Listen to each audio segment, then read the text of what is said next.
This is what you need to know about the new HOA laws that are going into effect July 1st in Florida.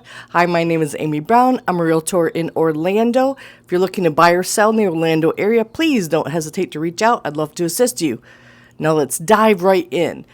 I'm going to start with some of the bills that already went into effect, and I'm going to end with the main enchilada. So let's go. House Bill 919. This is also called the Homeowners Bill of Rights.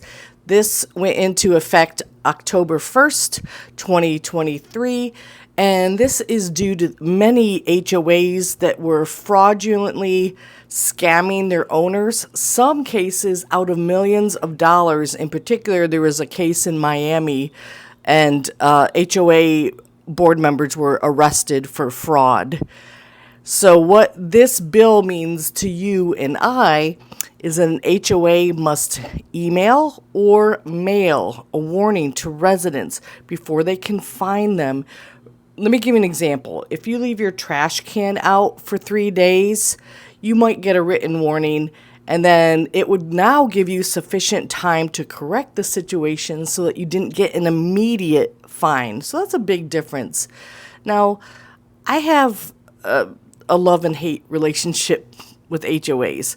I have lived most of my adult life in non-HOA communities, and I will say that I had a lot of frustration because I had on my beautiful street in my last home, one neighbor, and I hope they're not watching this, and they would park 3 or 4 cars on their front lawn and not move them for months, and also on their rear lawn. And you could see them. They didn't have a fence, so you could see the cars in their rear lawn.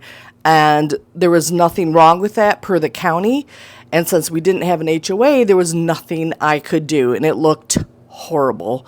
So now I live in an HOA community. I'm actually on the HOA board, and the point of it is just to maintain properties, keep the neighborhood looking uniform, which keeps our property values up. But I do understand that some HOAs are oppressive and out of control. So that's what these different pieces of legislation are trying to correct. Next up, House Bill 437. This minimizes the ability of the HOA to penalize homeowners for keeping items in their backyard. Now, I am not referring to things like parking an RV in your backyard. That is still not okay. This is more like maybe a kid's trampoline. And if you cannot see that trampoline from the street, then it is now fine. And this is just, use common sense. Some HOAs were using drones to fly over backyards and then penalize the homeowners. This law seeks to reduce the overly intrusive HOA practice, such as using drones. So again, if you have something outrageous in your backyard, it's still probably going to be a problem, but most people use common sense. So I think it's a good piece of legislation. Let's go next. This is one that I know if I don't think anyone under 18 is watching my video, so I think I'm just fine.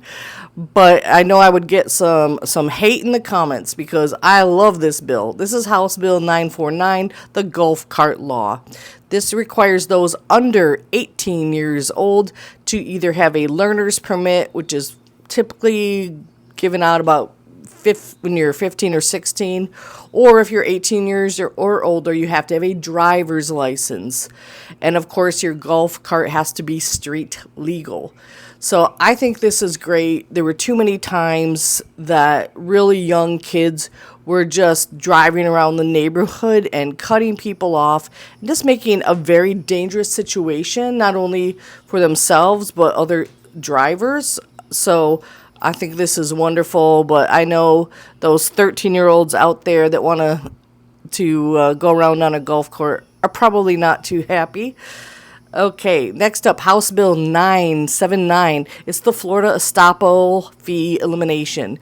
This is when you're selling your home and the title company orders, and you're under contract, they order an Estoppel examination. This is to make sure you have paid all your HOA fees and that there are no and you're not behind on anything, and that there are no violations. And you would have to, of course, have those fixed, because why would a buyer want to buy a problem? They don't. So if you have any HOA violations, please fix those before you put your house on the market. And you used to have to pay a fine with the HOA if you had any of those violations. What happens now is the seller pays the Estoppel letter fee, which can be roughly $300. It does vary. The HOA can't charge a fee for a extra fee, I should say, for a rush fee. Now, this is paid at closing. It is deducted out of the seller proceeds. If the sale does not go through, the homeowner is still responsible for paying this fee. The bill shortens the deadline for which the title company can get the letter to you from 10 days to 5 days. So that's good news.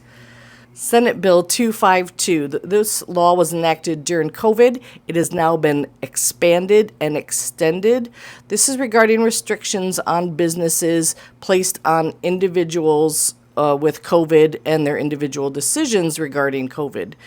This bill says you can't require employees to provide proof of vaccinations or submit to a COVID test in order to enter, access, or receive services from a business. The business can't require you to wear a face mask, which of course this is controversial. And if we, God forbid, get a new pandemic, this is probably all going to be out the window and rewritten. Where this comes into place with real estate is a lot of HOAs have clubhouses, and the HOA required residents to show proof of vaccination or to wear a mask to enter the clubhouse. And this often was in 55 and older communities, and the HOA can no longer do this due to Senate Bill 252. All right, here's the most, this is the biggest change, and this is starting July 1st, 2024. It is House Bill 1203. This groundbreaking law now allows homeowners and their guests to park trucks and commercial vehicles in their driveway, even if they live in an HOA-regulated community. It is illegal for HOAs to restrict a property owner who has the right to park, regardless of what it says in the declaration or the bylaws, regardless of insignia or vehicle designations, aka advertising. That's right. And this includes guests. So if you are a plumber, if you're an electrician, if you're a painter, if you're a small business owner, you don't have to pay to park somewhere else now.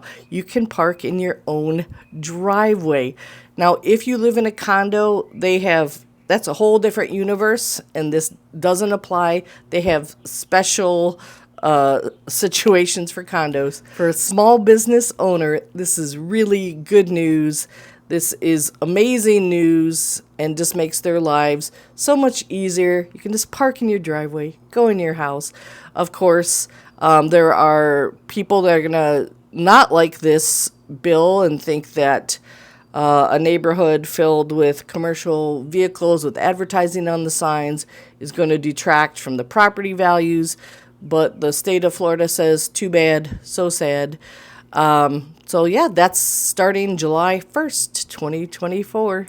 If you have any questions about these new HOA rules, I'll do my best to answer them. Please give me a call. Thanks for watching.